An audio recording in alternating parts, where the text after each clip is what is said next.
questions, including the Office of the President, on the expenditure of the public money. I reiterated the position of the Law Society on the question of the President, Madam Faith Odhiambo, being appointed to the task force on the public debt.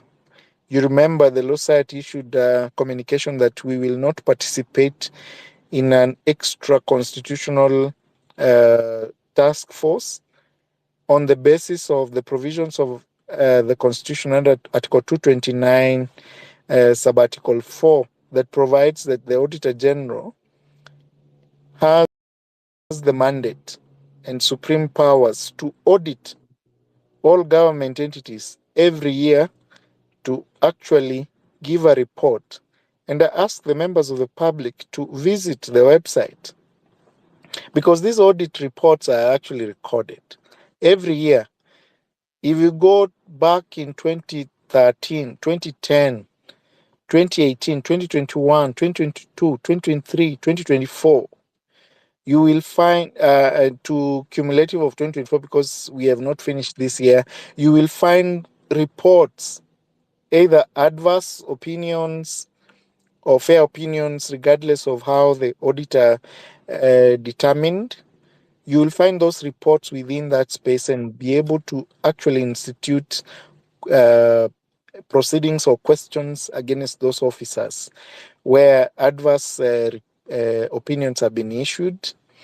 It's also important to note that the Auditor General's office is an independent office. And whereas it's a government office, there's a difference between independent constitutional offices and also government offices where the president can actually direct someone.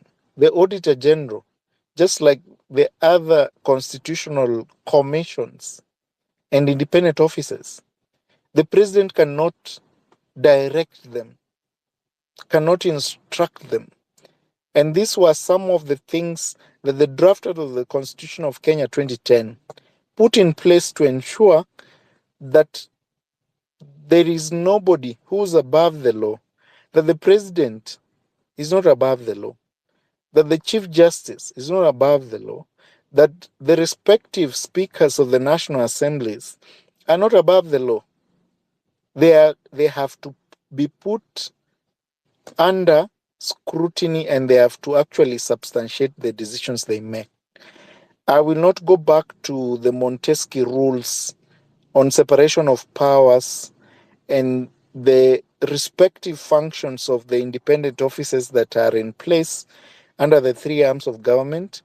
But again, I understand the electorate, the members of the public, the citizens have the benefit of knowledge, the benefit of wisdom to read the Constitution of Kenya and interpret it the way they wish, and actually hold the people they put in office on the spot, especially when they go wrong or when they go against the Constitution.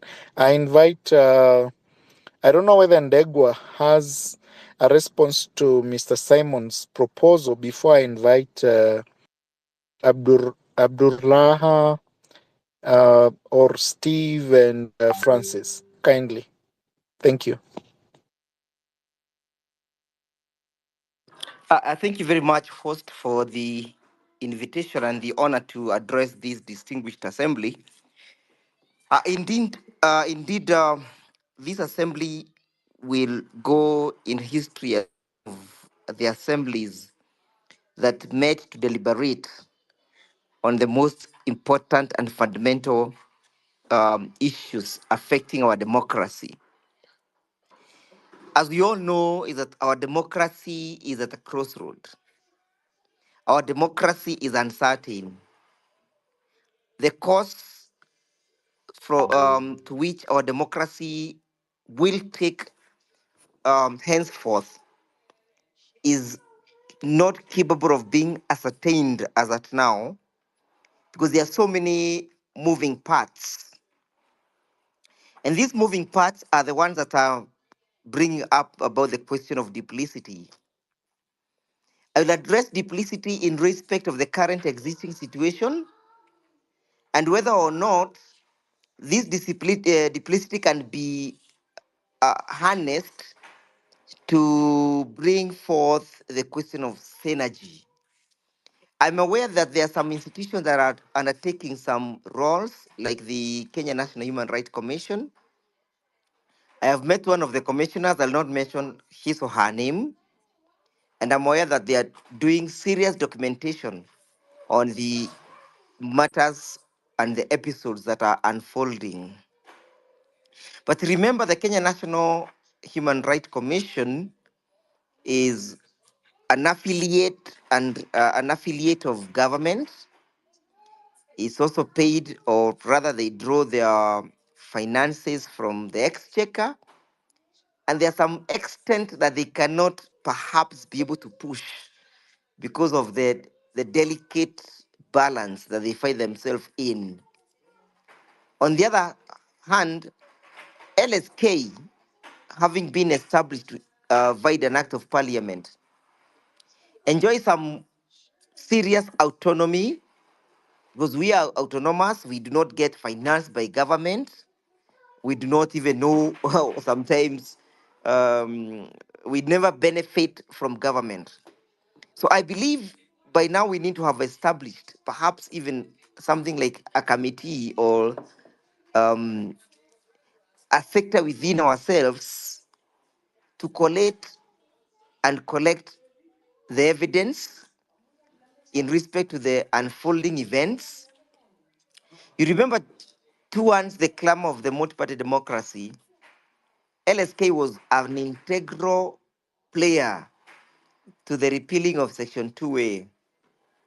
And to be honest, most of the people are awaiting the lawyers in various spaces to give guidance. Why so?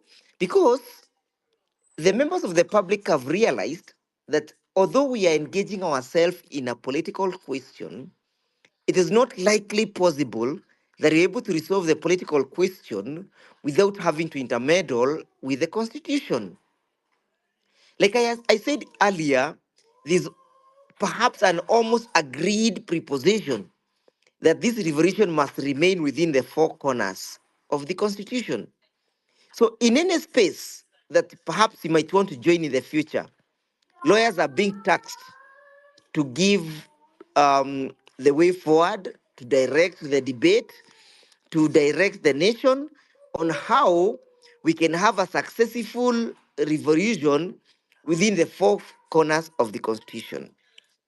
So when LSK undertakes perhaps to collect evidence, like of those 9 bodies that were um, uh, unfortunately discovered somewhere in a dump site, I do not think that LSK will be duplicating its roles.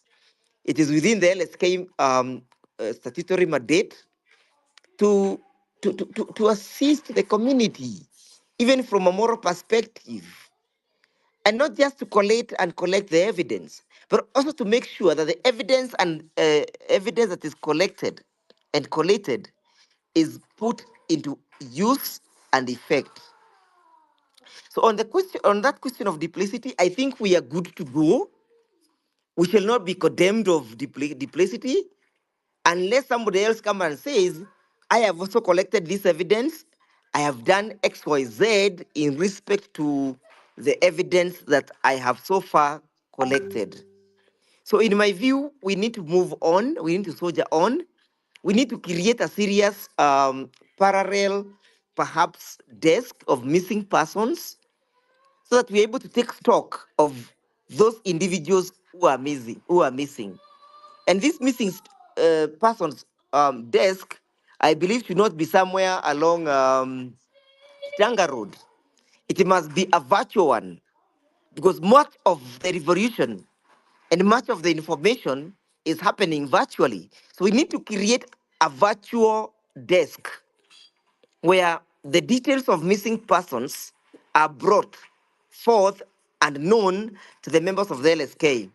So that then, if it then requires an habeas corpus application, we understand that then we can do this if it's a question of perhaps collection of evidence in terms of post-mortems, we are able to understand, and we're able to get effectively involved.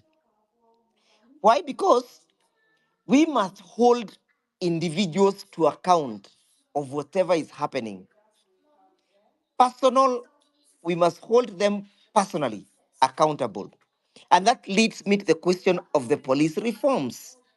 Is it that the police reforms that we require at the moment, is the police participating in the extrajudicial killing because they have not reformed? I don't think so. The police is involved in extrajudicial killings and abductions because of impunity. We have failed to hold them to account. And the day we shall successively hold 2 or 3 police officers to account individually, I think shall send a certain message to the society, to the police force or the police community, that you do X, Y, Z, perhaps alleging orders from above, you'll be held personally accountable. The people pushing the revolution and the struggle forward, the Gen Zs, are depending mostly on lawyers and other professionals like the medics to assist them perpetuate and propagate the struggle forward. If the Gen Zs will get to know that LSK is ready with its lawyers, whoever will be arrested, we have a reporting desk, a virtual one. So we'll expect that we'll on the tap on the snap of a finger, we'll be getting real-time information. On the question of the police reforms, let us not focus on the reforms at this time. The reforms are institutional in nature, will be required to involve other institutions and other stakeholders. As per now, what we are called upon to do is to stop the police from triggering when there is no desire or necessity to pull that trigger. We need to disarm them. And we cannot disarm them if we have, for the last 3 weeks, none of the police officers has been charged. We have not even challenged the office of the ODPP to tell us how far have you gone in initiating or making sure that the IG, the former IG or whichever institution, has taken responsibility of executing the functions of investigations. So that then if you are not able to investigate within a periodic set time, we can be able to roll out other international juristic mechanisms. So in my view, reforms, we have the National Police Service Commission, which perhaps needs to be awakened, because we created that organization under the Constitution to perpetuate and oversee the police reforms. But as per now, is a question of accountability. Why have you killed so and so? Who was so and so not armed? So, in my view, Council and the members of the public present in this distinguished assembly, our role is to make sure that we disarm any person who is irresponsible and who is creating havoc in the struggle, and any person who is trying to sabotage the struggle. It does not matter whether Kithure Kindiki is home. As long as he gets lawful orders, he needs to understand that we are coming for you.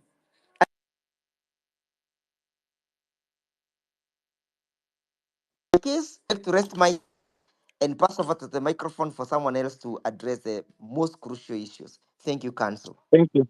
Thank you, Ndegwa Council. Cyprian, I hope you're here. Can we have Steve? Steve, I can see Yes, your hand is raised. Kindly yes, sir. proceed. I will request you to I'll Thank you. request you before you proceed. Sorry to interrupt you, bro. After Steve, I'll kindly request you to allow Abdul Rahim to speak. Abdul Rahman to speak kindly. He's been on space for a while now. That is I think fine. we That is fine, actually. We can have him yeah. after Steve, kindly. Thank you. Okay, thank you, Wakili, and I'm also happy to see LSK president around and Wakili Ndegwa. Now, my quick concern, this is a concern that I also need to be addressed, and I've had Wakili Ndegwa also mentioning part of it now. In my view, there's a total confusion on matters security and the justice system in Kenya. Why do I say this? People have been abducted and many found dead. And those lucky found in police cells. Then in court, they trump up charges for those who participate in protest. DPP, in its own wisdom, also approved some of these charges, quickly approved some of these charges, and to have the taxpayer be charged with full knowledge that some of these cases are likely to fall in court. And when you go to court again, the judiciary, on the other hand, entertains both the police and the prosecution and admits such charges against innocent Kenyan, who is accused of protesting, and it's also protected in the same laws. I don't understand completely. Just the other day, there's a charge that was going viral online here, where somebody was brought before the court or was taken to court before a competent magistrate for allegedly saying Ruto must go. Who proved these charges? Is it the DPP? Is it the police? Is it the Kanjo? I don't understand. Even what happened to the freedom of expression. Now, between Ruto must go and what Farah Malim said the other day, who should be in custody or who should be in court? Another concern that I also want to raise about IPOA.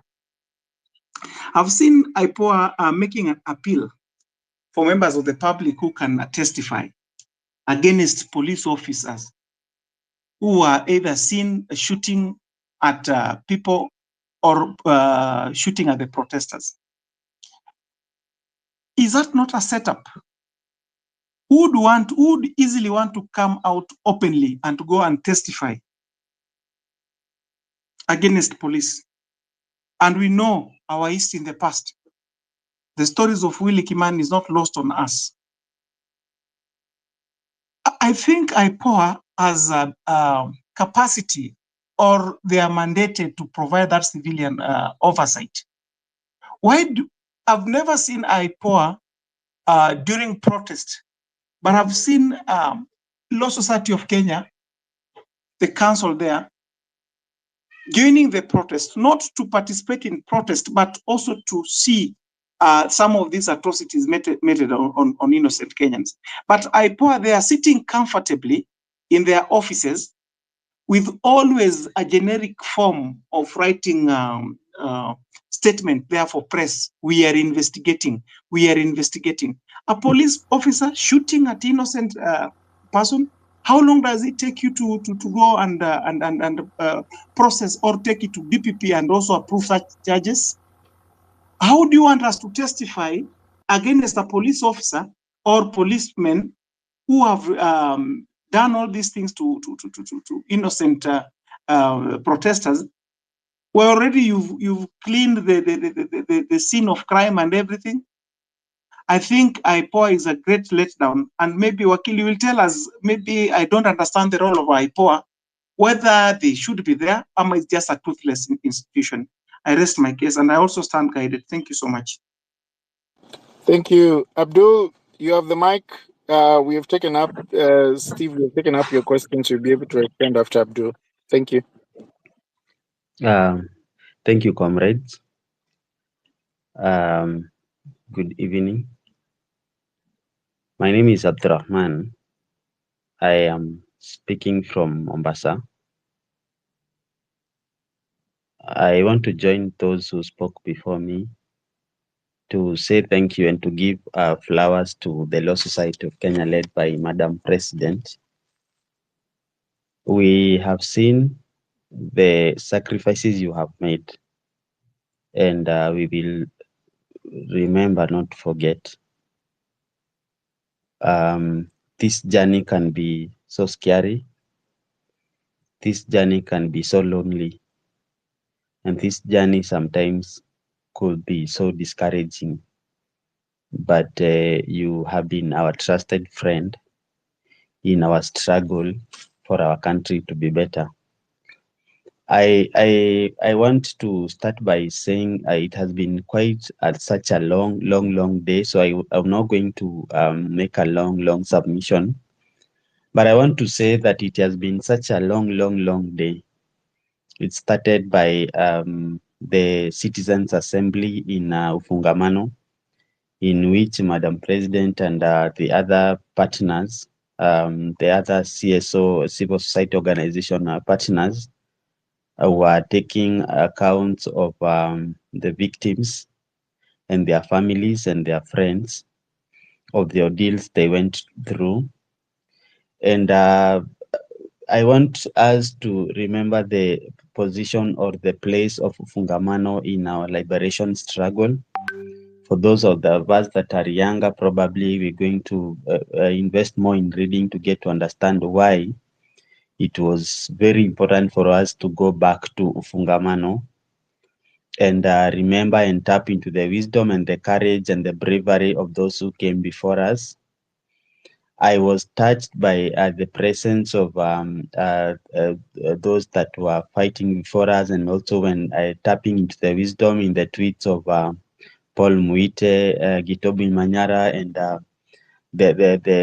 to top it up, to spice it up by the poem by Kivoda Kibwana. I'm saying this because sometimes it is our history that is going to define our future. And this is the fuel we need to remind ourselves the new country that we need and the hope that we keep and we pray for, and the country and the vision we might want to have. So my heart is heavy. All the things that the victims were saying they went through, from the lady Nadia being visited by strangers when she's in a night dress, and all them wanting to her to dress up in their presence, and all the trauma and all the issues she's gone through, to the mother that is looking for the kid Mwangi, up to so many victims and the stories, Okayo, Joshua, and all that. Our hearts are heavy. The day has been long. But to make it worse, in the evening and the late afternoon, the discovery of bodies in Kware, in Mukuru, have worsened it. I would love to move a proposal in this citizen assembly that it will be endorsed by members here, that the Law Society of Kenya and the Kenya Medical Practitioners and Pharmacist and Dentist Union will ensure that we are going to have private pathologists and family lawyers in those autopsy rooms when where the bodies are going, the postmortems will be happening for the bodies that have been discovered. This is for transparency and for closure, so that the stories are documented for the families, and even when we come to tell these stories, we are telling them from a professional, there is a professional documentation of what exactly happened. Sometimes these stories are hidden, they are never told, these reports never come out. But ensuring that we have our own privately funded, if we have to crowdfund and have facilitation for these experts, we need our lawyers inside those autopsy rooms, and we need our private pathologist in there to work with their government colleagues, so that we get to have the actual report and get to tell the public what exactly happened. My second proposal that I want to move, and finally, is we want to have a comprehensive judicial commission of inquiry to exactly, I would love us to exactly get to know what happened, who ordered the massive killings of our people, who was in charge of the commanding of the officers, which specific officer pulled which specific trigger, and what was the reason and what was the motivation behind the killing of innocent protesters that went to refuse to protest against overtaxation, against IMF backed proposals to overtax us and to make the cost of living unbearable more than it has been for us. And we want to be sure that the next time such things happen, there is not going to be a repetition of this. There's always a temptation for other political players to tell us, we've been here and there's been no closure for the people who happened, or for people who were killed before. There were no justice. Why? What is your specific interest with this? For us, this is a radical revolution. There is so much clarity in our minds. We don't want to be confused for political matters. These are people that have given up their lives for us. We have people amongst us, patriots, that will never be able to walk again. There are people that we live with trauma. There are people that are going to be psychologically affected. And there's someone who said in another space, other space that we were speaking in the morning, that when everything has settled and all the dust has settled, we all of us will need some therapy because our lives have been disrupted and everything has happened. But before then, we would love to have a serious commission of inquiry in which we are going ourselves to appoint in a citizens assembly, or we are going to have a say if it has to be presidential in appointment, in which we are going to have. So those two proposals, fellow patriots of doctors and pathologists and our lawyers, being those in rooms where the autopsies are happening, and a judicial commission of inquiry to ensure that we have an account of what has happening. Finally, I would also really love to say this kindly in less than 30 seconds. In the upcoming protests, we would love us to be really careful in documenting and capturing in our phones the people that come to disrupt our movements and give us bad names.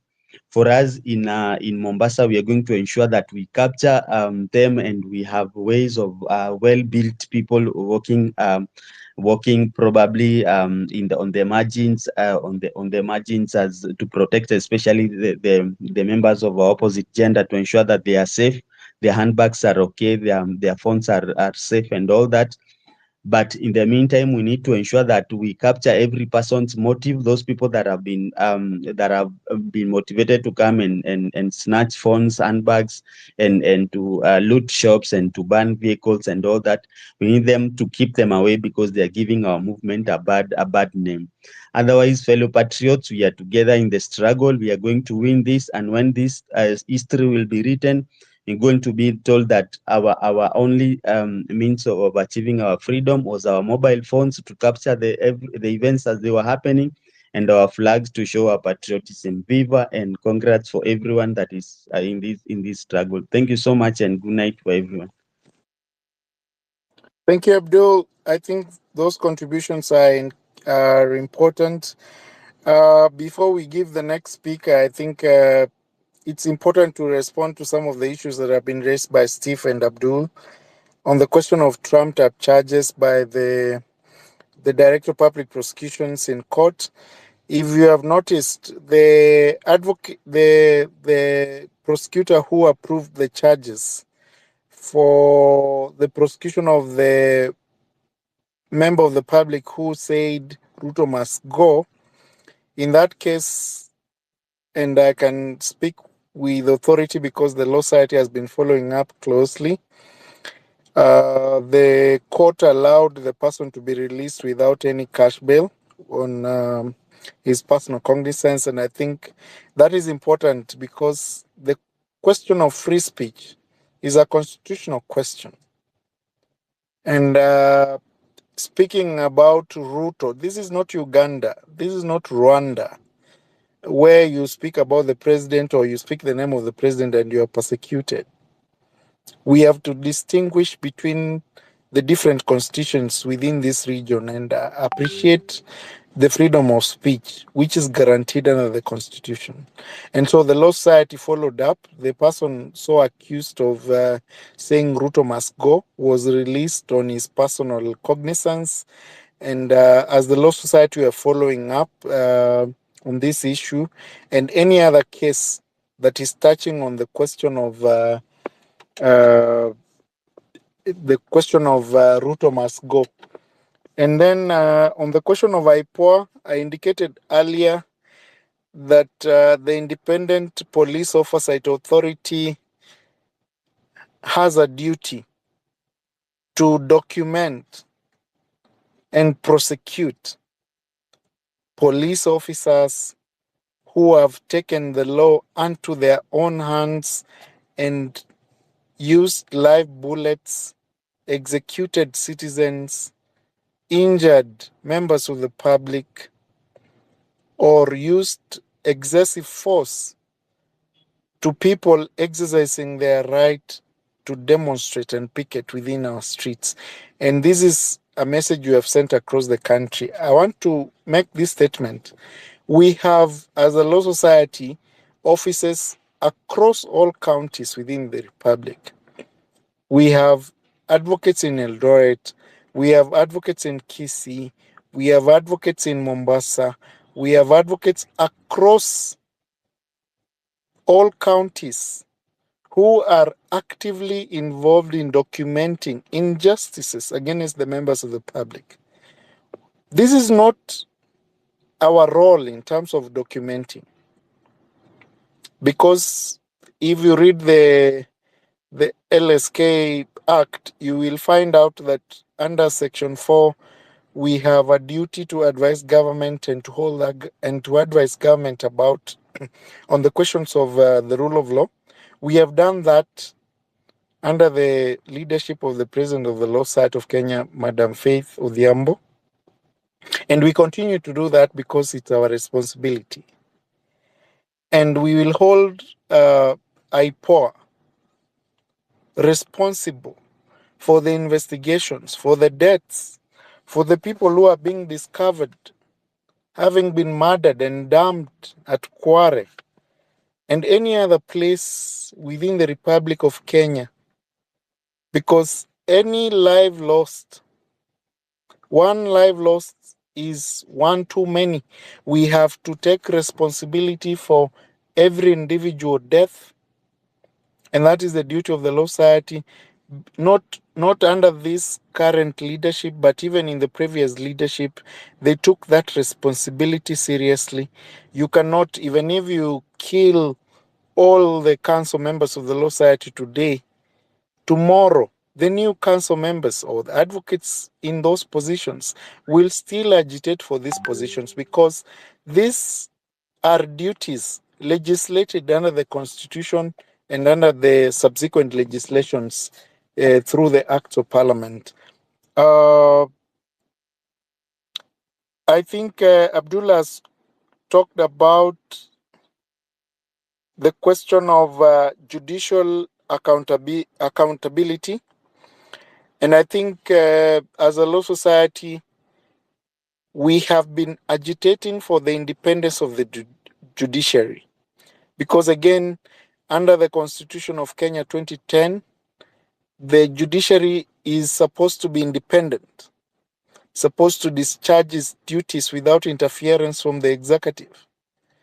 But again, we have record of cases where we feel the judiciary has been interfered with by the executive.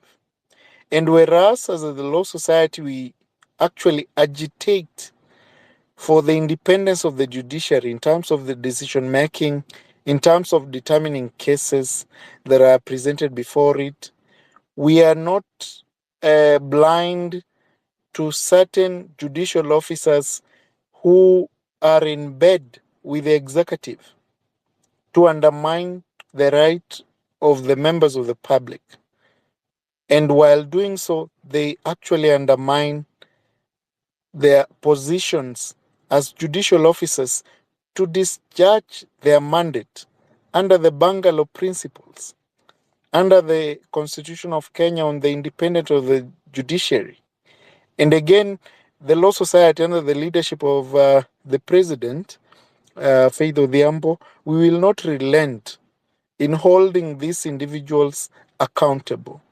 We have the Judicial Service Commission, and I want to pass my regards and condolences to Honorable Justice Majanja David, who died yesterday.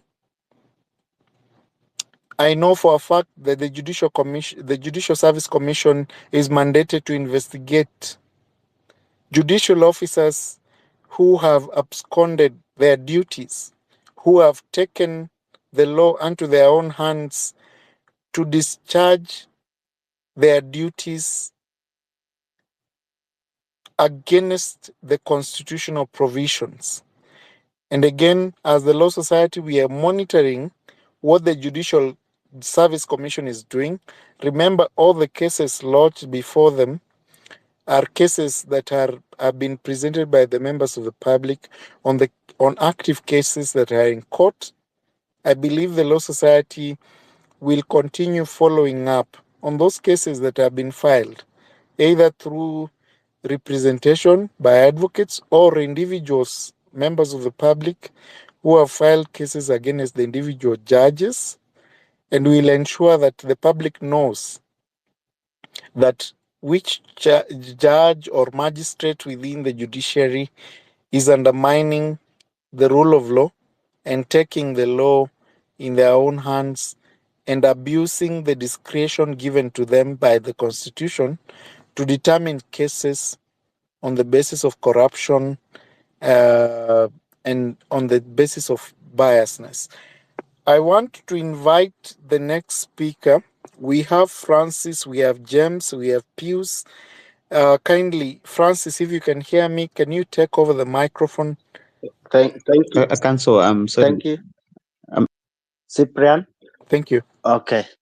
Good evening, everyone. Now, I wanted to share with us two things. Number one is on the conduct of our police, and then on the issue of corruption, and a few proposals.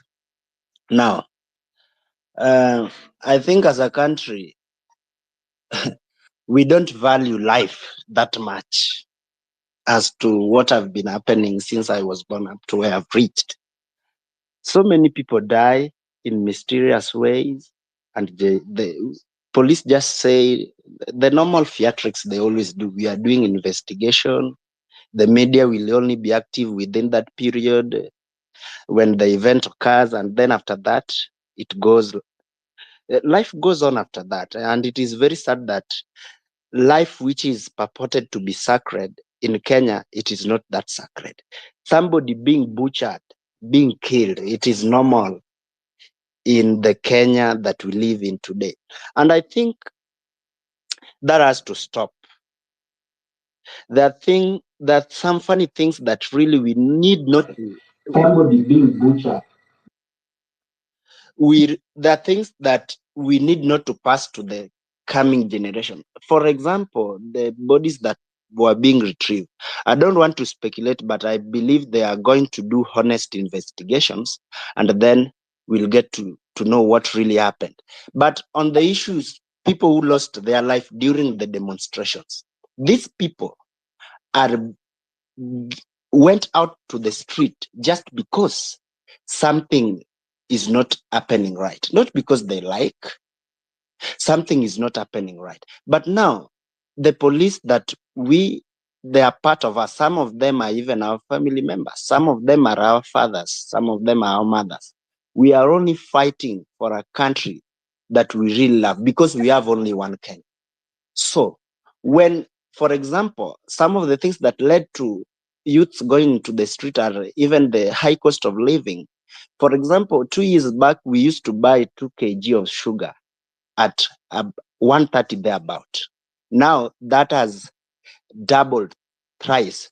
2 kgs is almost 500. What used to be 130 in about 2 years' time, and your salary has not increased. So when we say no, that is not right, let us relook into this thing.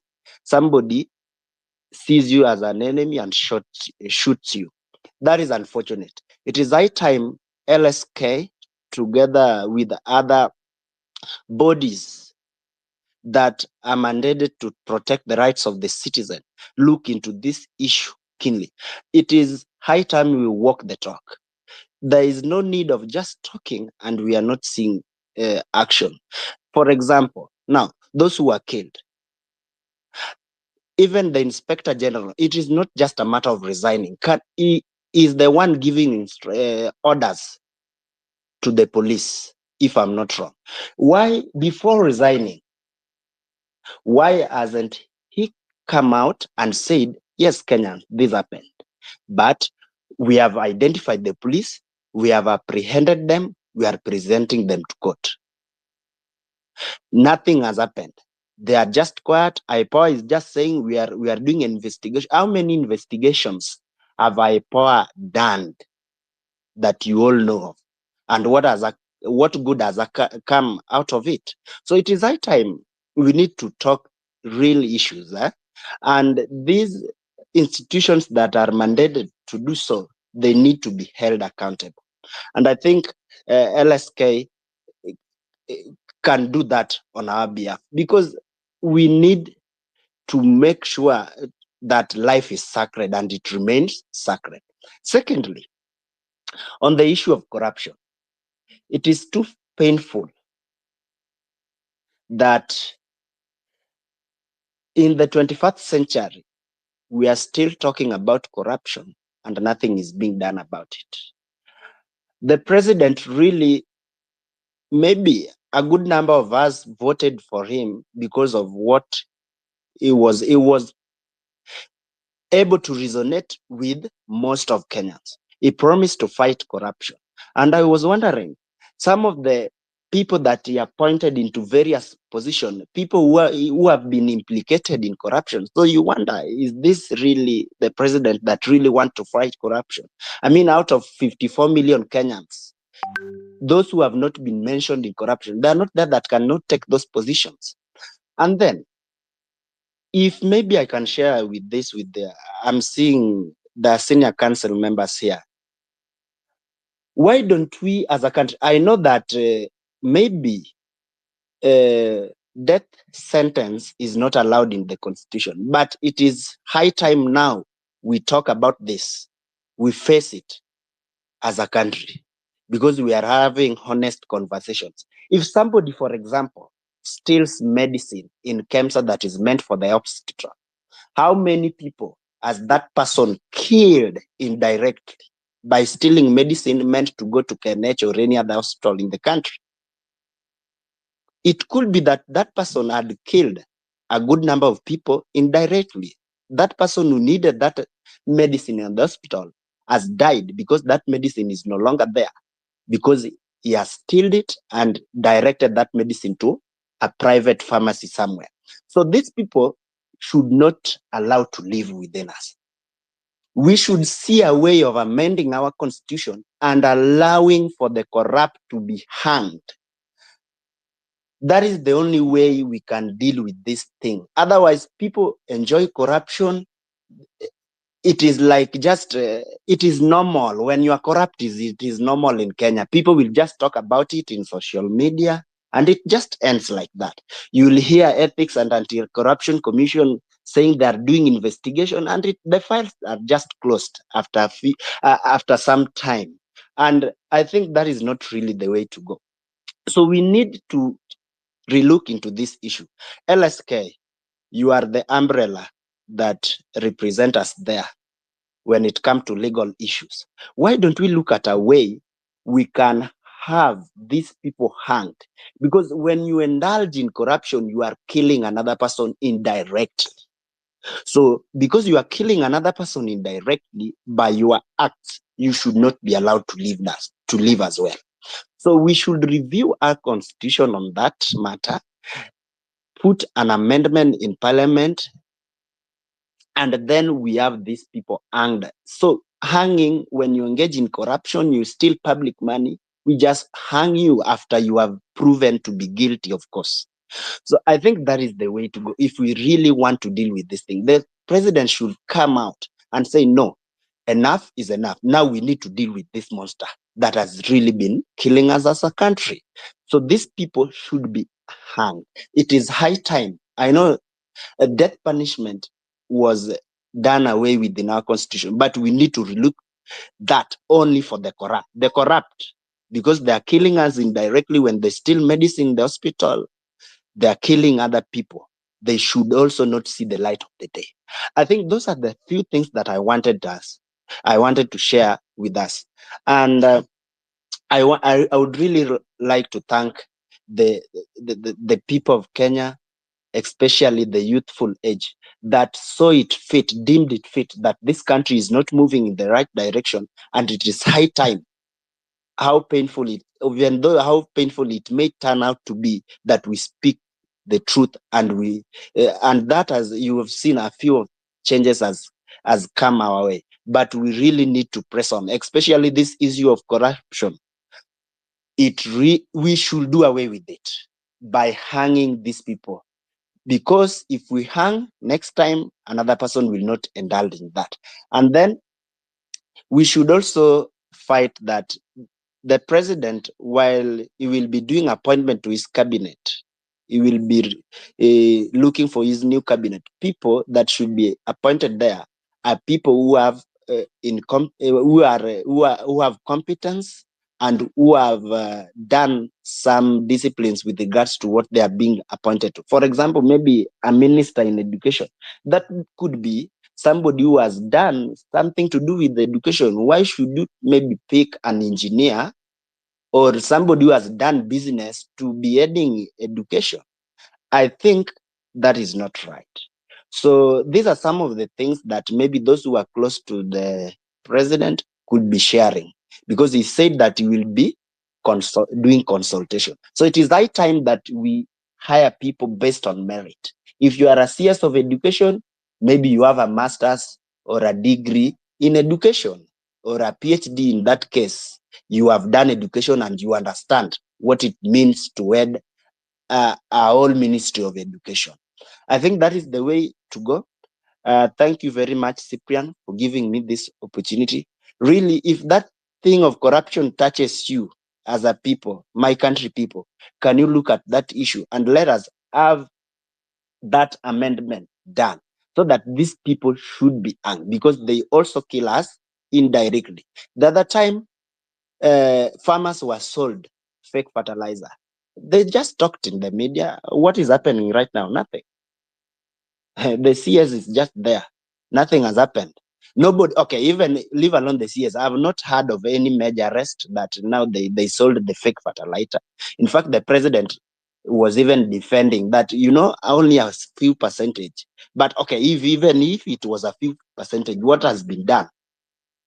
Has somebody been arrested for that in that case? So we really need to do away with this thing called corruption. Kenya is a rich country. We can even stand on our own without loans, only if we can do with this monster called corruption. Thank you.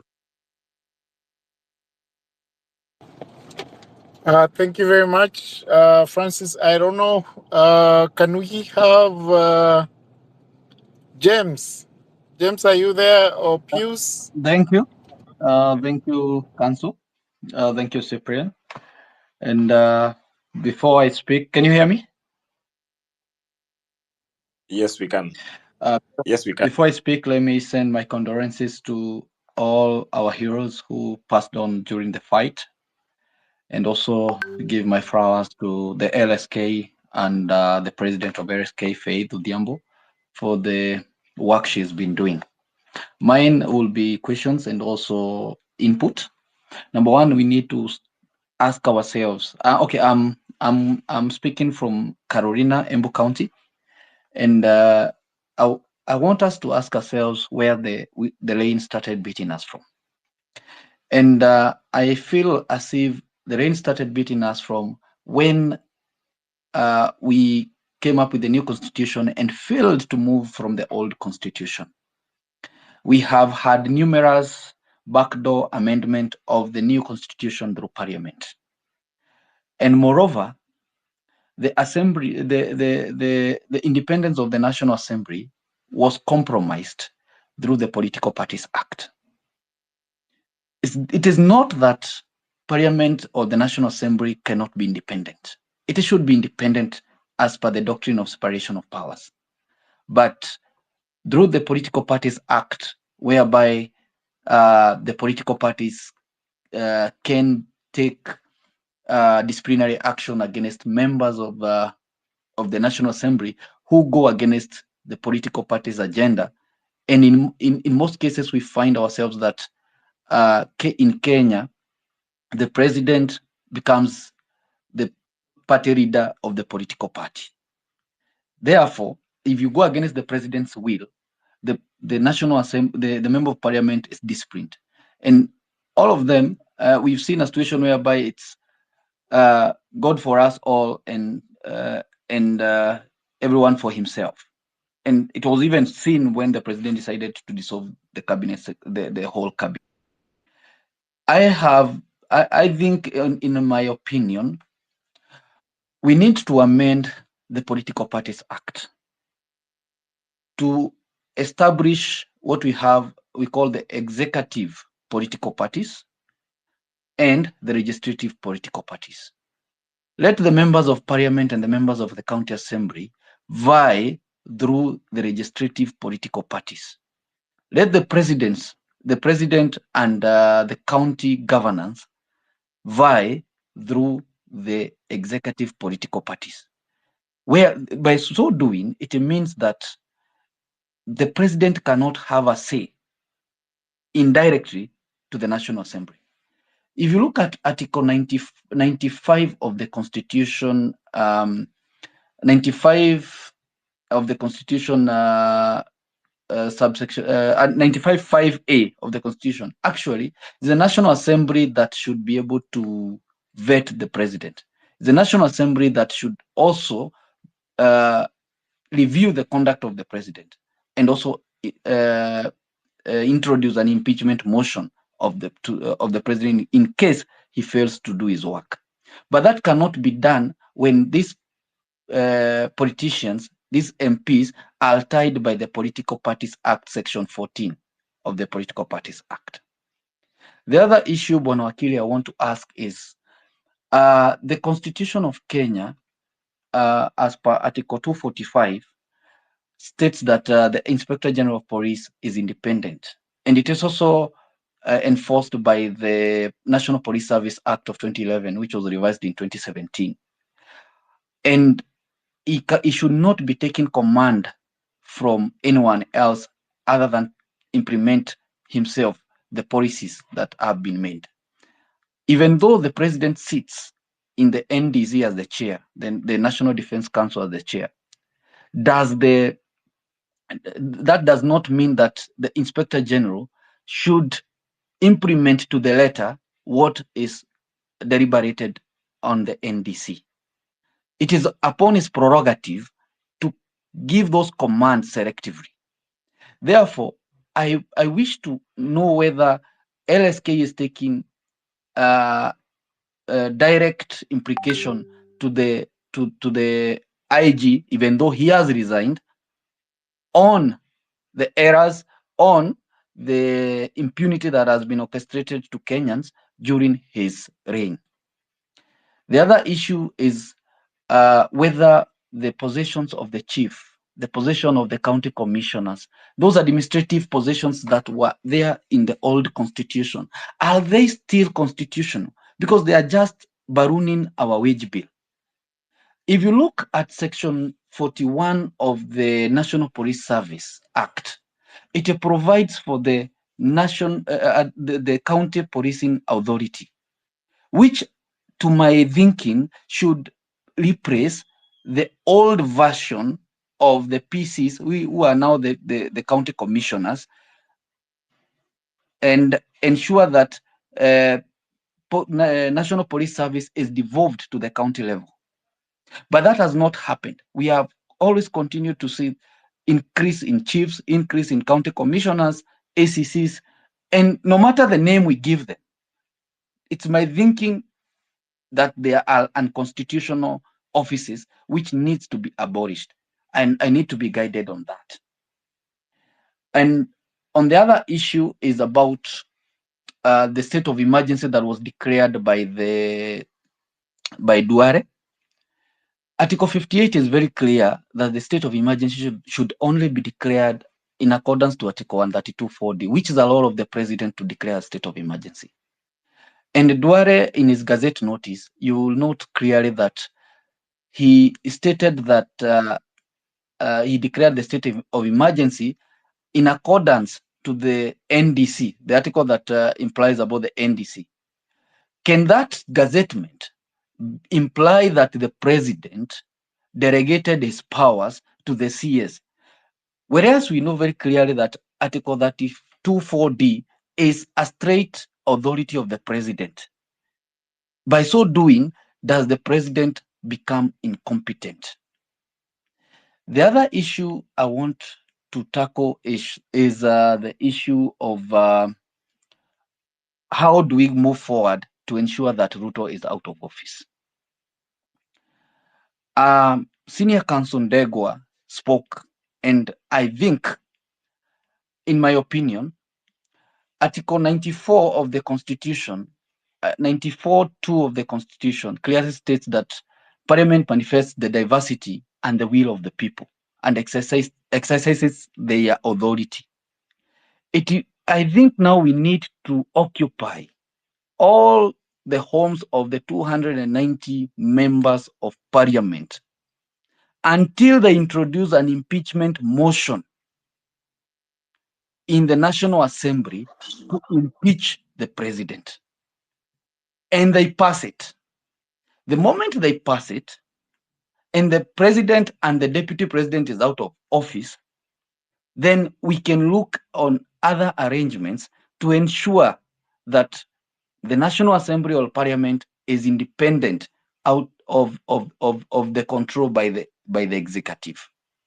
And even though the IEBC shall not be constituted, the law allows international UN-backed election bodies to take care of the election and ensure that we have a government in place. I rest my case there, and I hope that the questions that I raised will be answered. Thank you. Thank you very much. Can I respond to some of those questions before we take the next speaker? Because I know we still have the advocates who have made their contributions previously on this call, but it's important that we can address some of the questions as the Law Society for purposes of the public, members of the public and the participants in this forum understanding what we are doing. The previous speaker spoke about imposing the death penalty. It's important for us to appreciate that there's a decision by the Supreme Court on the question of death penalty. The last person we, as a country, actually hanged was Ochuka. And I know most of you are historians as to why. Hello, can you hear me? Yes, yes. Yes, we can hear you. Thank you. On 23rd of July, July 1987, Ezekiah Rabala Ochuka was the last person we hanged because of questions of taking over, or rather trying to take over government as of that time. Any other person after Hezekiah Ochuka who has been sentenced by the courts in Kenya on the death sentence has never been murdered. A progressive jurisprudence within the Republic of Kenya reflect that individuals who have been sentenced to death, and I can confirm that to date under the Penal Code, constitutional courts, because murder issues are addressed by the High Court, courts have continuously declared the provisions in terms of sentencing to death of individuals who have committed capital offenses. And capital offenses in this case include people who have committed murder, robbery with violence, among other, offenses that are considered under the Penal Code and other statutes as capital offenses.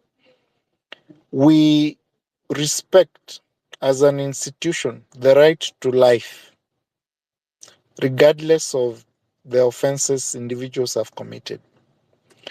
And I can tell you, as members of the public, that the power to reinstate, the power to if the death penalty to be reinstated is before the National Assembly.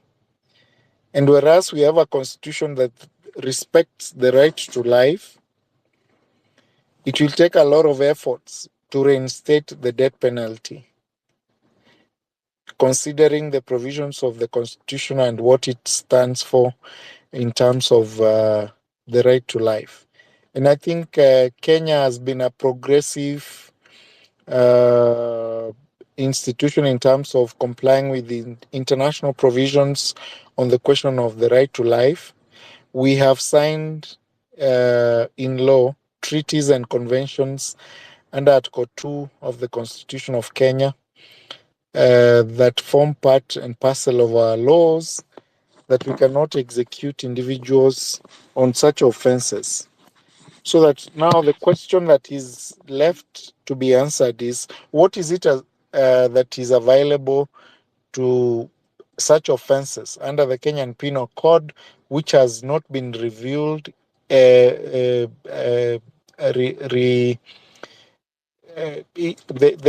penal code that we have currently has not been changed for a long time. And as the Law Society, we're looking at the provisions of the Constitution and what is it that we can do to ensure that people who violate the rights of the members of the public to the extent of committing public offenses that are actually capital in nature, what are the offenses available? And you know for a fact that individuals who have been sentenced to death under the penal code, they usually are imprisoned for life. Because again, if you have been sentenced to death by the court, the punishment, because the law prohibits and the constitution prohibits you being hanged. Ezekiel Chuka being the last person who was hanged by the Republic of Kenya, then it means you'll rot in jail and you will be in jail for life. There is a question that has been raised about abolition of abolishing chiefs. I will allow my learned colleagues to respond to that. The question of state of emergency, and I think this is a very important question because as a Law Society, we have instituted proceedings against the declaration by the former cabinet secretary to actually bring the military into the Kenyan streets to assist police officers to keep law and order. I can state with confidence that none of us has seen any member of the military execute through the guns they carry any member of the public. And that's why, as the Law Society, we went to court after the gazettement was issued. And most of you participated in the proceedings that were filed by the Law Society of Kenya before Honorable Justice Mugambi. in the High Court of Kenya in Nairobi, the Constitutional Court, and you listen to the submissions of the Law Society of Kenya and the members of the public who are represented by their respective advocates. In those proceedings, our position was very clear that the provisions of Article 241 were improperly invoked by the respective cabinet secretaries. The Gazette notice was wrongly issued. The National Assembly was wrongly constituted to actually give power to the cabinet secretary as per the provisions of Article 241 to deploy the military into the civil space on the question of keeping law and order. And the question of emergency as per Article 58 has not been satisfied and was never satisfied. There is no justification of deployment of the military into our streets. If you look at the submissions of the Law Society of Kenya in the case in question, you will appreciate that we inform the court on the position of the law as to what constitutes an emergency and at what point can the cabinet secretary in charge of that ministry of the defense, as to what time they can be able to actually implore upon parliament to give them powers to exercise the powers contained under Article 241. I will not want to speak in detail on those questions because you know for a fact that these are matters that the Law Society is actually handling in court actively, and therefore our position, however, on this space will be deemed as sub judice, will be challenged in court if we speak into the substantive issues that are before court. But I can guarantee you and the members of the public that this is a question that obviously the Law Society is interested to challenge to its logical conclusion to ensure that at least the court pronounces itself as to what the law provides for under Article 58, read together with Article 241 of the Constitution. I will allow, with the permission of Cyprian, Queen to address this forum and perhaps raise her questions, and thereafter we'll have Andrew, and then thereafter Pius. Thank you very much. Thank you, Council. Thank you, Cyprian and Madam President, for hosting this space. I know it's been really a very heavy evening, and with your permission, I would like us to just take a moment and breathe in. I know a lot is happening, and the protests are having a negative impact on our mental health. And so let's just breathe in and out for just a minute, and then I can give my submission. So let's breathe in, out, breathe in, out, breathe in, out. Thank you. Let's remember to breathe in. Let's remember to take time and actually be intentional with our self-care, because in the process of healing and taking care of our mental health, it's going to be very essential for maintaining resilience, unity, and momentum that we need to achieve from this protest. I know most of us are struggling with our mental health, and I'm coming from Mombasa. And I would like to give a hotline number for our psychologists who are ready to offer psychosocial support that anyone may need. So if you can write this toll-free line, please, if you know someone or you could be the one going through this, please call this number 0800 724 420. The number is 0800 724 420. Myself, I'm a trauma-informed therapist, and a mental health advocate. And I know it's high time that right now we be intentional with our mental health. We talk about the impact of protest on our mental health, and we actually hold the government accountable to even increase the financing and budgeting in mental health. So right now, please, if you're struggling with your mental health, it's okay to feel how you're feeling. It's okay to be angry, to be devastated, to have the grief and all of that. Let's feel all our emotions. They're all valid. But also there's something about communal resilience that you're going to get from this. So right now, more than ever, we need community, support one another to get through this. Thank you and have a lovely evening. Thank you very much for that contribution. At this juncture, even as we allow other members to make contributions, I need to just communicate that as the Law Society will consider having these sessions as we go forward. I want to invite the President of the Law Society of Kenya to give her closing remarks, even as we continue to have this conversation. Kindly, Faith Odhiambo, if you can hear me, I want to pass this mic to you, and then we can be able to allow the other parties to contribute. Thank you. Thank you, Manwa, for just holding fort, and Cyprian as well, and the other advocates that were in the session today. Next time, I think we'll organize to have more advocates, so we can have turns and just you share your questions, and we'll be able to respond to the issues as and when they arise.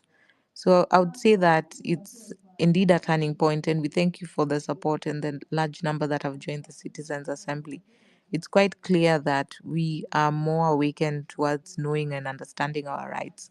And most importantly, we hope to have these kind of discourses going forward, that we understand the question of the public debt, we understand the process of choosing the commissioners, and the kind of accountability and transparency that we want to see during these processes, and any proposed changes to the laws and bills that LSK has constantly been doing. We are recently submitting our memorandum of proposed changes on some of the land laws. And so I think we'd be able to host more of this, and particularly this kind of dialogue in the Citizens Assembly with regards to some of the emerging issues that are happening in the state of the nation. So today we have had significant impact on what's happening as a nation. We've seen the address, the resignation by the Inspector General of Police. We have seen the statement by the Director of Public Prosecutions with regards to the bodies that were found, the women's bodies that were found today morning, and his outro that the same ought to be investigated as soon as possible, and also the communication by the Director of the DCI, Director Mr. Men, with regards to the unearthing of the bodies and the action they're going to take. And so we join issue with the same, and we will ensure that we are watching closely with the other partners in the civil society. And please share information, because any information that you share can help us also raise our voice strongly with regards to certain revelations that are coming up. And let's be vigilant as citizens, because we have a responsibility. I liked something that one of the members in today's assembly said, that we vote out people from representing us and we fail to vote in good leaders that will represent us. Remember that because you've chosen a leader doesn't mean you've been voted out from raising your voice. You've been voted out from being a vigilant citizen, that you've been voted out from exercising your constitutional rights, then your right to be heard and to be properly represented by your member of parliament, to hold them accountable. It's high time we take up what Manwa says, the right to your member of parliament. Let those complaints be written down, that by the next, and we have a tracking system, the next time they're coming back to us asking for votes, we have evidence, and we can remind our fellow constituents that this is why we do not want this leader, this is why we want this leader. And I think it's high time they did representation rather than administration. they should focus on serving us as members of parliament. And we should remove that CDF fund, which was declared unconstitutional, and as well as the NGAF fund, which is not regulated, and we cannot even hold account our women representative how they use that money, because there's no regulations or directions in how women reps use that money. And it's high time even in Nairobi we ask our women rep, how is she using our money? She collects quite a lot of money, but do we feel the impact of that amount of money? She's seen people have been injured, people have suffered during this protests. I've not seen what tangible amount of money she has actually set aside and said this she has contributed to the protesters to help in those who have been hurt, or to even help some of the questions that we have been fighting as a nation or raising concerns with regards. Let our leaders do their role, let them represent us. That money should go into the rightful places to help uplift healthcare, education, amongst other things that we have raised today. So I thank you for joining the space, and we can commit that we'll host other spaces, and we'll pick topical areas, and from there we pick resolutions of way forward. Thank you. Thank you, Madam President, for those submissions. I think it's very important for all the individuals who have participated in this forum to appreciate the fact that we will have continuous spaces to discuss the issues that we have raised since morning through the Citizen Assembly. At this juncture, I will allow Cyprian to take over, because I think at the end of the day, there are members and individuals whose views we have not actually considered in terms of allowing them to participate. If you can allow me, Madam President, we can release you from this forum, and then ask Cyprian to take over in terms of the interventions that will be made. And as the President of the Law Society has indicated, we'll continue to have these events as and when it's necessary, including tomorrow. So I appreciate the participation of a majority of the members and the views that have been considered. We have a majority of our members participating in this process since morning. And I think, as the President has indicated, we have documented the views presented by yourselves as citizens of this republic. We have gone to court to challenge anything that is extra constitutional, and we'll continue to do that as and when the same happens. We are currently focused on what has happened in Nairobi, on the bodies that have been discovered, and I think the President of the Law Society will issue a statement in due course as to what action we'll take on those issues. Thank you very much. We appreciate you. We appreciate the participation of all of you and the views, and we'll consider them even as we make decisions to hold our officials and the people in public office accountable. I appreciate. Thank you. Okay, thank you, Mr. Manwa. I think it's been a very fruitful discussion. It's been very enlightening and very encouraging, because the insights were very powerful, and I think we've listened to some very resonant narratives from various contributors. So we appreciate the feedback. Of course, constructive feedback is key to the growth and the progress of any movement. So we will keep having such conversations, like you've said.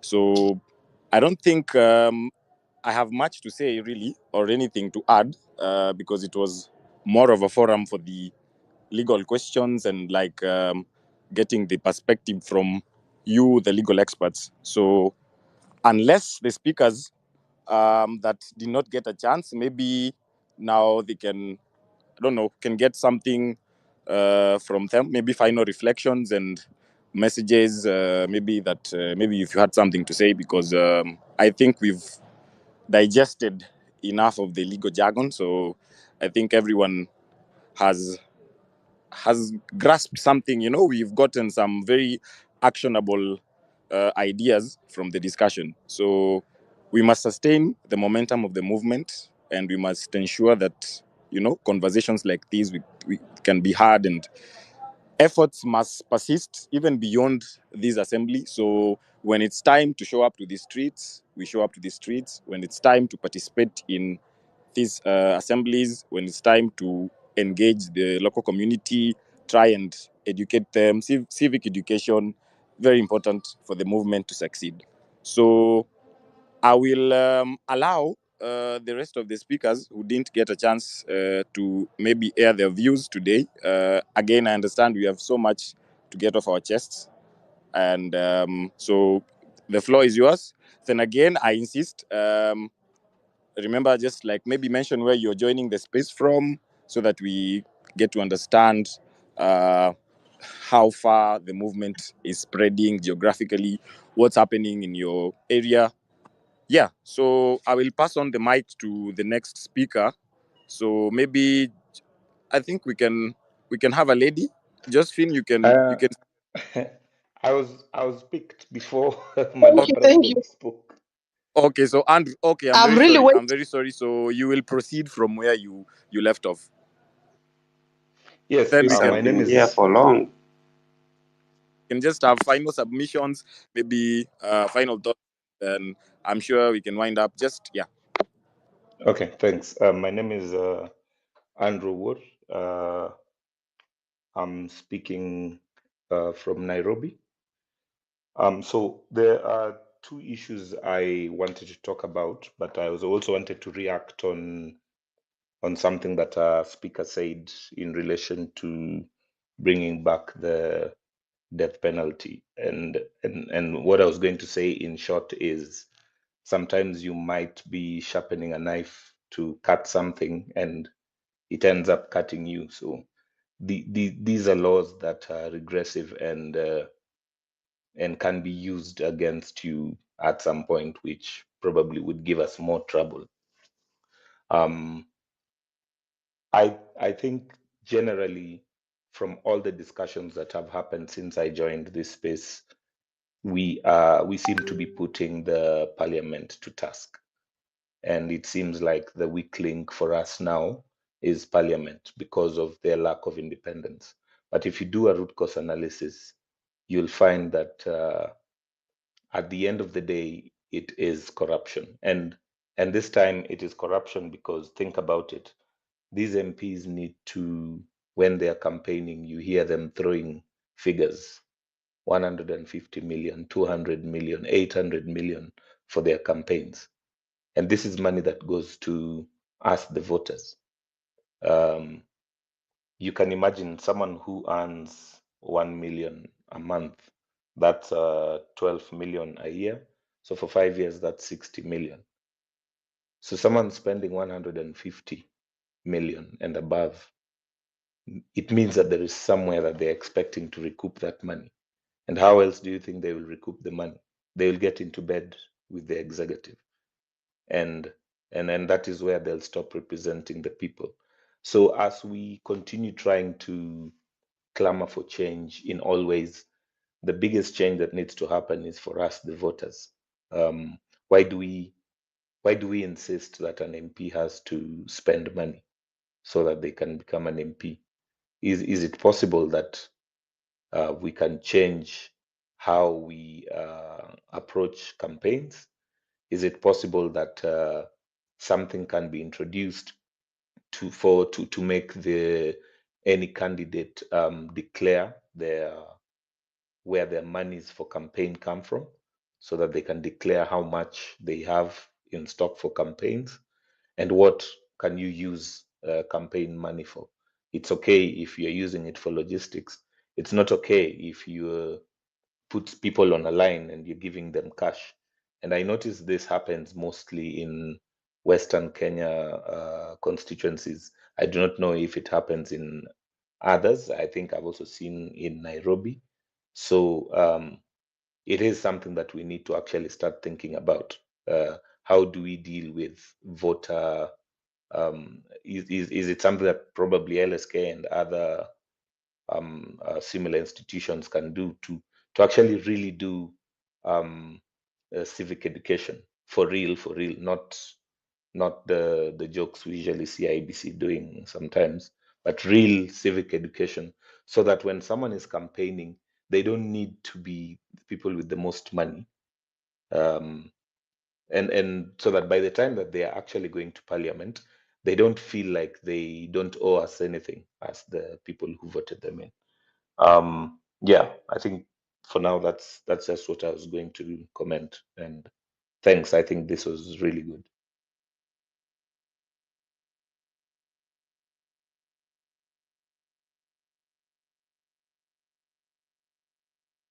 Should I take up? Can you hear me, members?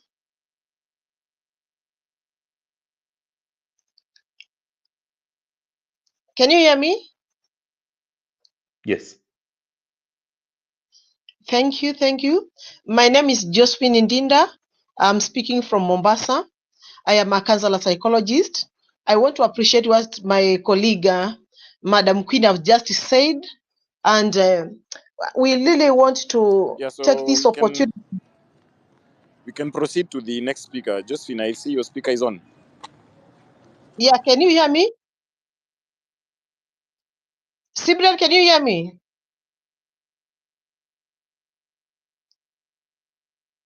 Can you hear me, members? Yes. Okay, thank you. Yeah, I want to take this opportunity to appreciate the LSK for the great job So that they've since we been can't get doing. Josephine on the call, I think someone else can take over. I think we can have Dennis, then Amanda can go next. So Dennis, if you're ready, you can take over.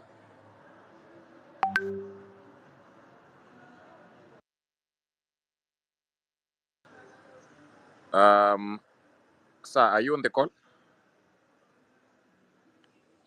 Guys, can you hear me? Is it that you cannot hear me, Mr. Cyprian? The speakers confirm if Josephine you is can hear speaking. me. Then We if can you're hear you. ready, Yes, Cyprian, can you hear me? yeah, if you're ready, just Justin, shoot. we can If you're hear ready, you. just yeah. So we'll allow Thank you. Amanda because she's not spoken before. Then you can follow. Oh, thank you so much. I hope everybody can hear me. I would like to first congratulate the LSK and other professional bodies for coming together, and the fact that Kenyans are uniting under one cause, not only because we are pained individually, but even collectively, and fighting together for our generations to come. I've also learned a great deal about the Constitution, what it entails, the whole process, and also just calling upon. Oh yes, sorry, I forgot to say where I'm from. Mi natoka Mombasa, eneo la Kisauni, lakini pia mi ni mkazi wa Nairobi, kwa hivyo nakata pande zote mbili, so both Mombasa na pia Nairobi. And also just to emphasize on the need for mental health, a big thank you for the speaker who told us to take breathing exercises. And maybe just a question to pose in case maybe the co-hosts can answer. Is there a way we can get our are they the baby boomers? How can we also help to bring them up to speed? Today I was having a conversation with my auntie, and sadly some of them still have that kind of thinking that brought us here in the first place. And even as we build up to 2027 and engaging ourselves with knowledge, looking at the competencies of these people instead of tribal lines, just an open discussion. How do we get to win them over, and just try and change their kind of thinking? Because as we move forward, we need to also pull all the people along with us. So yeah, those are my submissions, and well done to the team for bringing this space together. Thank you.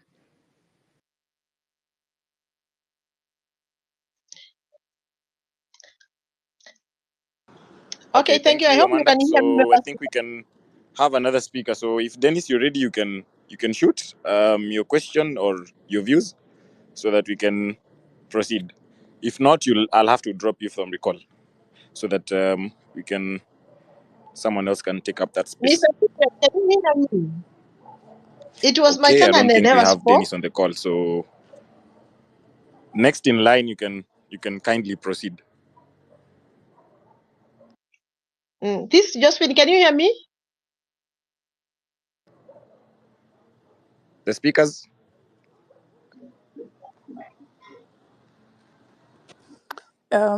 Can I speak? I hope you can hear me. Yes, kindly proceed.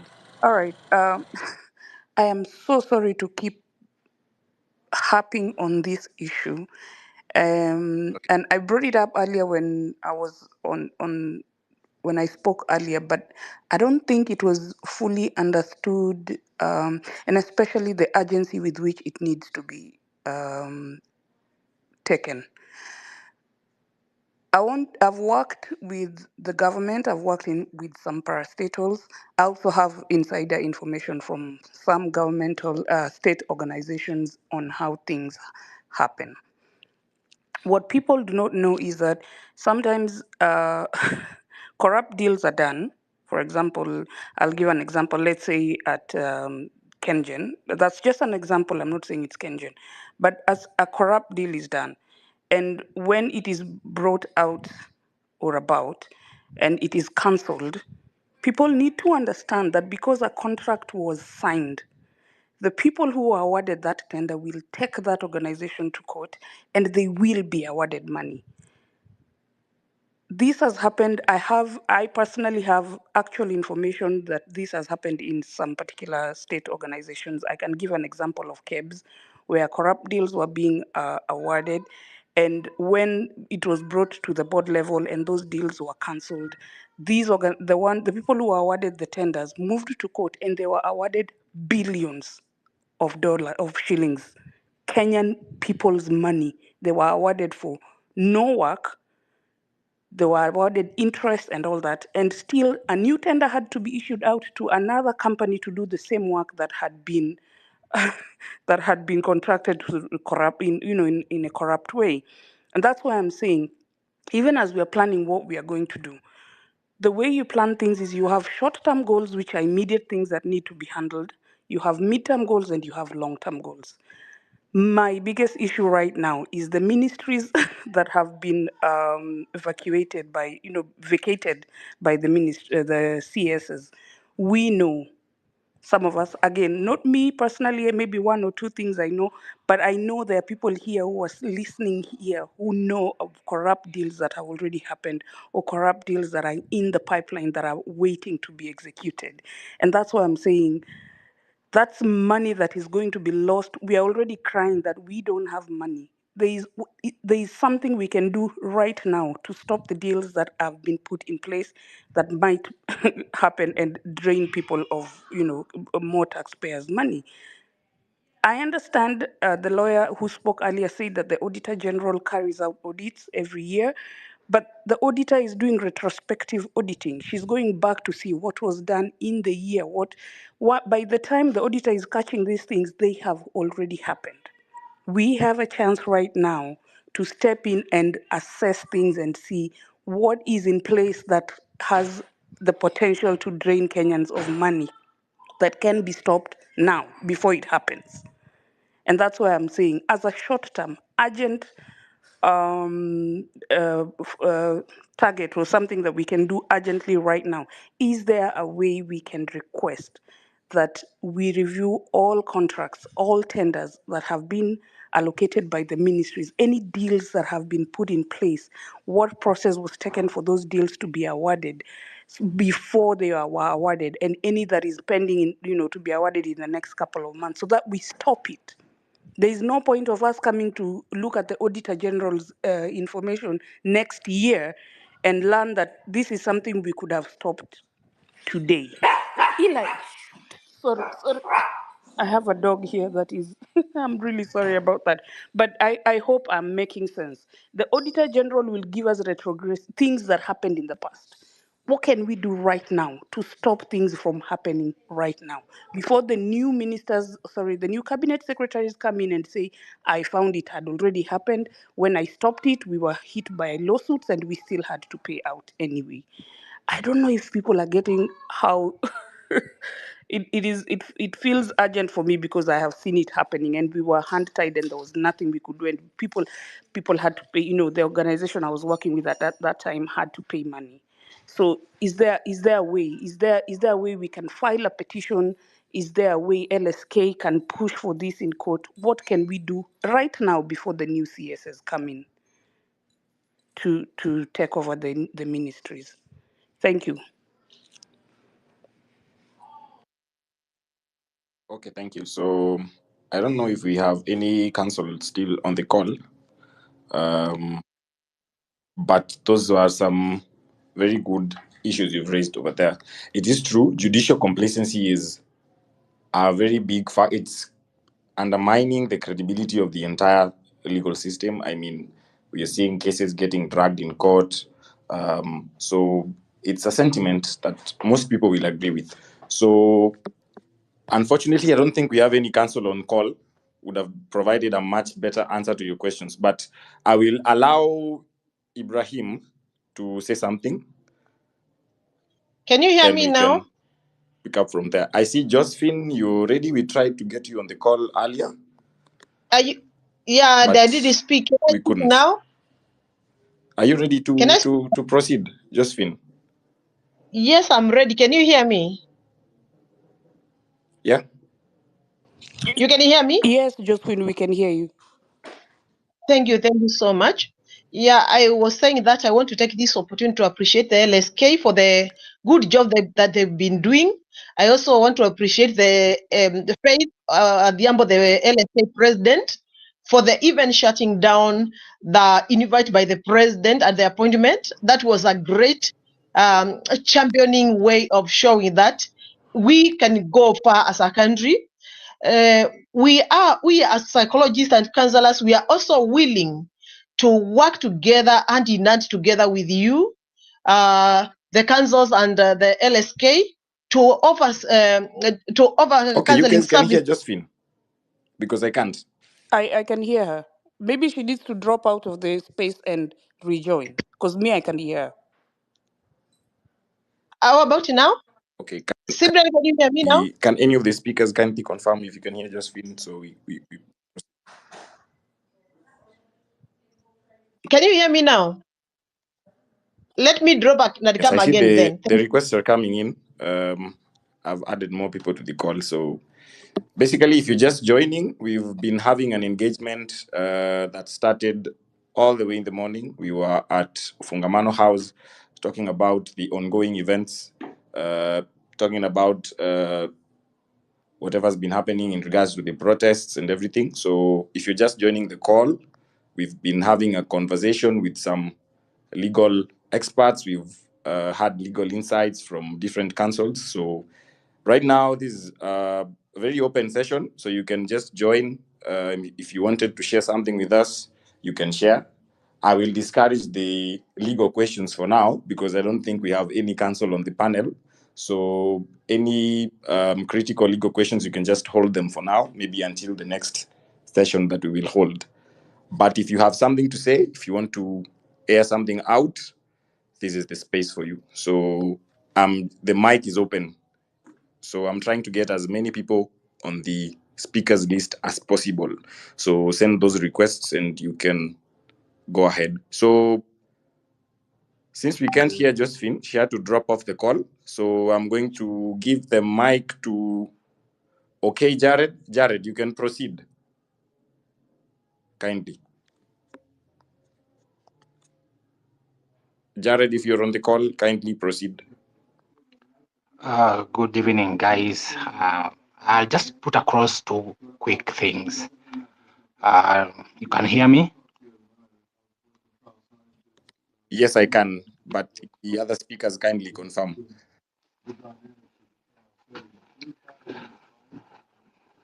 So we have institutions in this country which are charged with certain roles And I will particularly address the EACC, led by the bishop. Seemingly, the EACC is not taking advantage of the going-ons at this point in time to really show that they are also around. They are so silent. We are not hearing the Bishop, Dr. Oginde, saying anything. Instead of charging the corrupt CSS who have been relieved of their duties, instead of charging the corrupt MPs who are stealing the CDFs every day, instead of charging the corrupt PSS in this government, they are so silent. Nobody has ever heard from the bishop. Yet the country is so bitter with the corrupt people who have been taking the country for granted. I think the next move should be to deal with some of these independent institutions, including IPOA, right? Who are not doing a thing, yet the country is so bitter. And the country has forced the president to really heed to the calls of the GenZs. Another independent institution, that is the judiciary, we need to have the judiciary fast track all corruption cases. Some should be brought forward. Some pending judgments should be brought forward and judgments issued. And these corruption cases, we want the corrupt to be behind bars. Judgment issued with no option of fine so that people can pay for the crimes they have committed. I think it's high time that all the independent institutions of the country take really seriously their roles so that we move the country forward. The president is taking a lot of time to resign, and I believe Tuesday should mark the end of the presidency. I don't want to speak much, and I'll hand over back the microphone. Thank you. Okay, thank you, sir. Morris, you had something to say? Kindly proceed. Then we can have Mwalimu Simon after you. He's been on the call, on the rather, for some time. So I think we will allow him to share his views after Morris. Hey, good evening to all of you guys. For me, I just want to say I'm not in Kenya, but I just want to congratulate and to appreciate everything that you guys are doing to bring this government to put this government in check. What you have seen so far has been excellent. It has been very courageous, and I'm gonna urge you to continue on the same trajectory until you accomplish the mission. We need to continue with the civic education so that people understand their rights and know how to respond whenever they're being put in a position where they cannot even live a good life, yet they're paying taxes and they're being asked to pay more.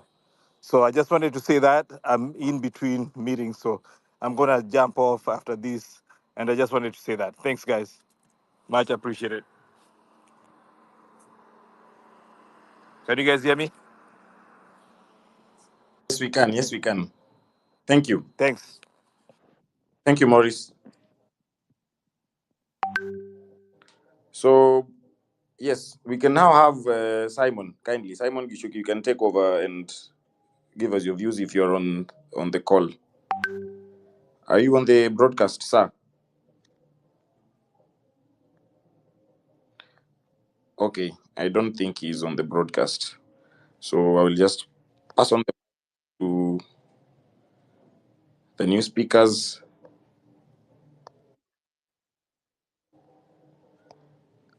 Dr. Adam, you can proceed. Thank you so much. I hope I'm audible. Yes, I can hear you loud and clear. All right. Thank you so much for giving me this opportunity. I would like to mention a few things. Right now, the work LSK and Faith, the team are doing is great. I like the job, and we should continue with the same. I would like to mention about the independence of arms of government. So remember the way Zakayo captured all the arms of government. and he's controlling parliament and judiciary from State House. I think that should end. We should fight for that one. The other thing is about systems not working. Any system, healthcare, transport, any, you can mention any. And a very important thing I should mention is about CBC.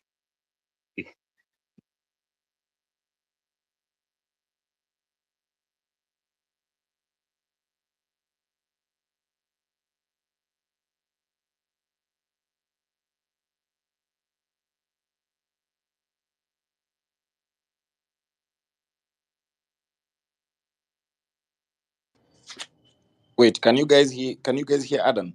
I can't get him. No. Adam, still on the broadcast? I think we might have lost him.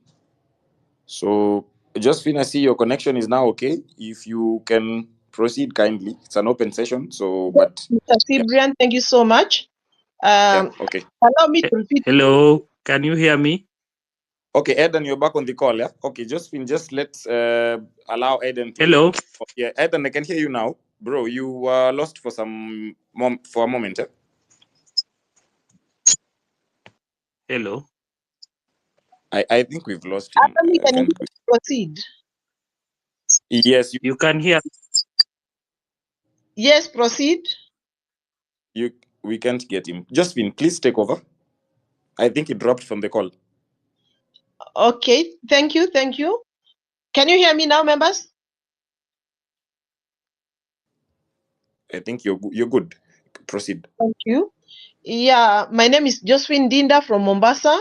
And as I had said prior, I am a counselor psychologist. And I want to take this opportunity to appreciate the LSK.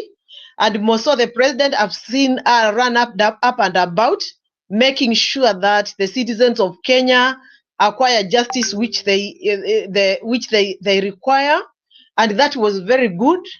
And I would say, being a leader of the Union of Psychologists, I will also promise that we are willing to work hand in hand with the LSK to ensure that the families which have been aggrieved, they will be supported psychologically and emotionally.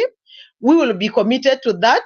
So the LSK should not shy off from reaching out to us as psychologists and joining hands with us to work hand in hand. As also they strive to make things happen right for us as a country and they empower us. They also need us to come in and do debriefs for them. Also, as our lawyers who have been committed to ensure that the public interests are properly met. And for that reason, we also want to guarantee that we'll be available. Once you reach out to me, I'll ensure that the counselors are available to offer the services and do what we can do for our country. Let everybody, every professional who knows what they're supposed to do and what they can give back to our country, get committed to that, and we join it up as a collective bargaining for all of us to ensure that the people who have been aggrieved, they also get their rights. I wouldn't shy up also to say that we would be having some information as well and also some evidences to give when need be. You should also not shy off from asking us to give you the information, and provided our our details are covered, so that we also ensure that the evidence which is required will be available and all the necessary actions needs to take place. The other thing I want to speak about, several speakers have spoken about it, and I want again to bring it up, is that the essential documents which as a citizen of Kenya, you are expected to have them. They have become a nightmare to get them. You pay for them online and you're expecting them to get them the soonest possible, only to it will take you 6 months, 1 year, 3 months, 4 months without getting such documents. Yet we know that the jobs in our country are scarce, and then any opportunity which comes up, people should compete for that opportunity. But now you do not have a certificate of good conduct. Maybe you do not have an ID. What do we expect out of you? Again, another thing we are seeing, with especially with the IDs, once a Kenyan citizen is given an ID which expires in 10 years or in 5 years, what does that suggest? That suggests this person is limited to voting. So they may not be allowed to vote because their IDs are about to expire. I don't think there's anyone who will expire from being a citizen of Kenya for them to be issued with an expired ID. We also really request the LSK to take up this matter and look forward on how it can be reversed. The issues of good conduct, we need to get the good conduct within 24 hours, because once you submit all your details online, I don't understand why it has to take 3 months, 6 months for you to get an essential document. The same thing applies to passports. You apply your passport and it takes you years and centuries.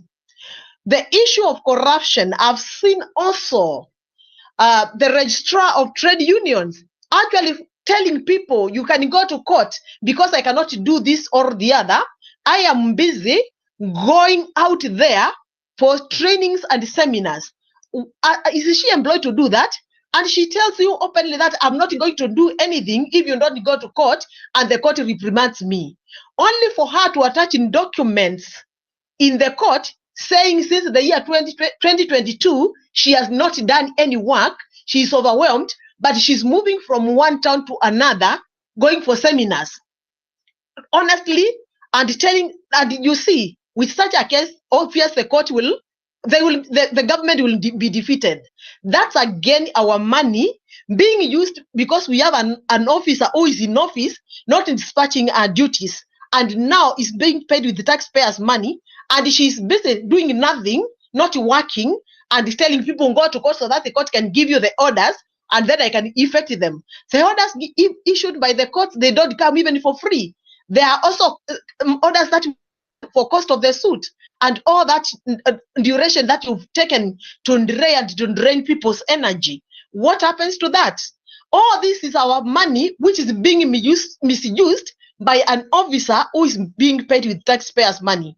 We want to see such people being evicted from our offices, and we need an honorable place whereby any citizen of Kenya, when they walk into an office, a public office, they will be treated with dignity, and within the shortest time possible, they get the documents that they require, and they also get away with everything that they need. At the same point, I would want to encourage so that all the offices of the cabinet secretaries have a toll-free number whereby any citizen who discovers or monitors anything that is suspicious to corruption, they can report in direct to the cabinet secretary.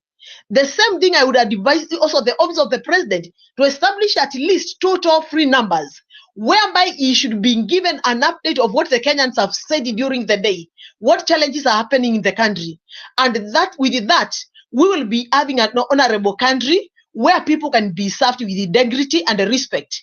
Anybody who is found actually collecting money from a mere citizen, then for them to offer services, then they need to face the law.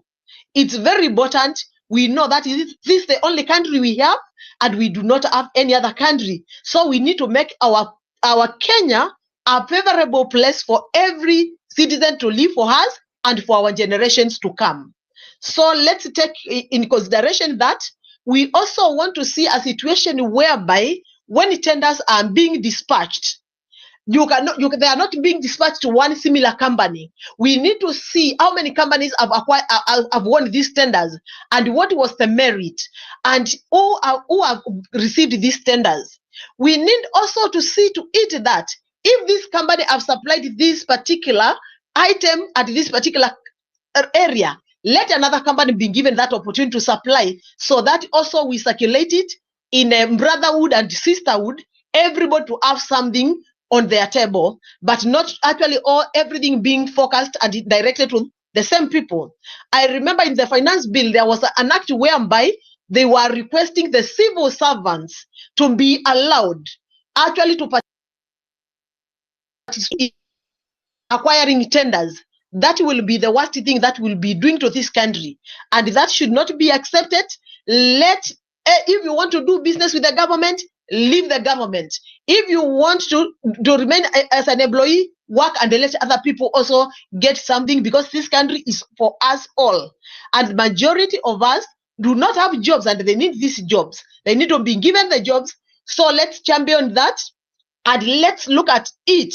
And this unit that we've shown, it has to progress. And even our forthcoming generations will ever say that this is the best thing we ever did for this country. Thank you so much, and may God bless you. I really appreciate, and we are committed to actually take care of our citizens psychologically and emotionally and physically. We are there for you. Reach out to us and we'll give you the support that you need. Thank you so much, and God bless you. Have a good night.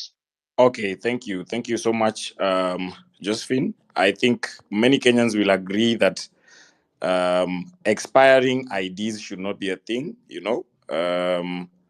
An ID should be a lifetime document. Then there's so many bureaucratic processes in these offices.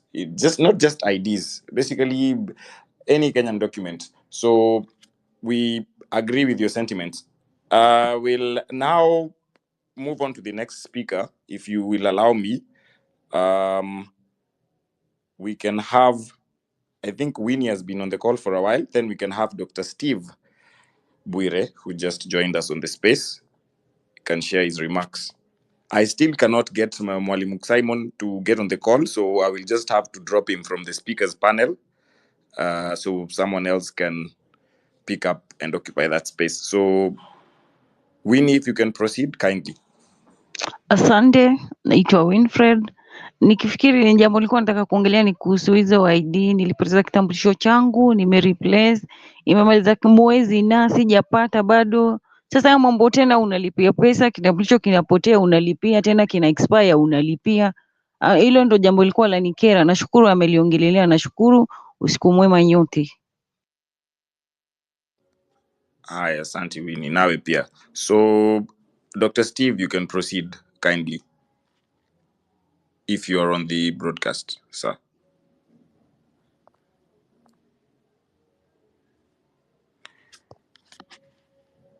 Okay, Dr. Steve is not on the call. So I will allow Franklin. I see Jared is back on the call. So Franklin, I will allow you to go first. Then we can have Jared, then another speaker, maybe someone who's just joined the space right now. So if you're just joining the space, we've been talking about police brutality. We've been talking about events that have been happening. We've picked so many actionable ideas from here. So the movement, we must keep momentum in the movement. So if you're just joining, we are trying to wind up. I see we're just midnight, but I'm still receiving requests. So I will try and allow as many of you to speak as possible. Then we can try and wind up the space. Then we will have many more assemblies like these, physical assemblies. We will have assemblies here online. We had the LSK president, Madam Faith, confirming that. So air your views. We will have many more sessions like this. But so if we can have Franklin kindly proceed. Hello, Cyprian, forgive me. How are you? Cyprian, are you good? I'm very good, Franklin, sir. You can kindly proceed.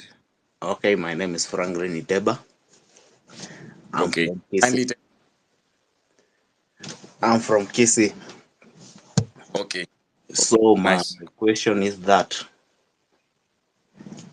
nilikuwa nauliza hivi kama MP my area MP hakuna kazi yenye ametufanyia yoyote, alafu ukiangalia neighboring constituencies like Kitutu Masaba which is next to my constituency, kuna maendeleo huko, lakini huyu MP wa kwangu hapa kazi yake ni kupatia watu 200 unapata amekusanya watu karibu over 2000, but everybody anapata hiyo pesa ya hiyo 200 yenye anapeana, na hiyo anapeana kila Saturday. Mi nilikuwa nasema hivi, hii pesa ya CDF si toleo yake juu tunateseka huku bure. Ela Yes, Franklin, we can hear you. Tunasikia maoni yako Franklin. tulikuwa Which we tunaomba all tu hiyo pesa ya CDF itolewe kabisa, itakuwa inafanya kazi ingine huko. sawa. I think many Kenyans will agree with that, because members of parliament have been using the fund they've misused the fund for the longest time.